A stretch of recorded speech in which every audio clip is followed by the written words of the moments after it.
Fern here with Boundless Landscapes. It is that wonderful time of year when winter squash are ready to be harvested, so I wanted to create this video to help you tell when they're ripe.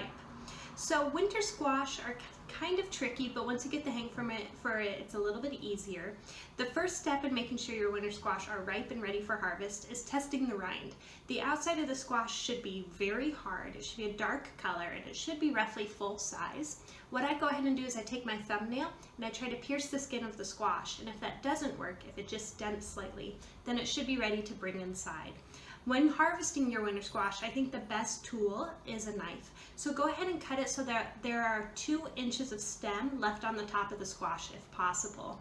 If you do lose the stem, whether that's for a delicata, a butternut squash, or even a pie pumpkin, then that squash will begin to rot rather than cure and store.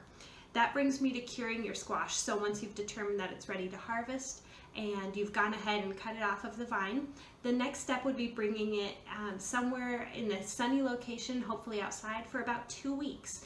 And leaving it somewhere like a wire rack where it gets a little bit of airflow and full sun will help that squash really harden off. That way you're able to bring it inside and store it over the winter time. So winter squash are called winter squash, not because you're harvesting them in the winter. Actually, you're harvesting them in September, October. They're called winter squash because you can store them inside somewhere cool and dark throughout the winter to continue eating, as opposed to maybe a summer squash like a zucchini. You're not going to be able to bring that inside and eat that in February.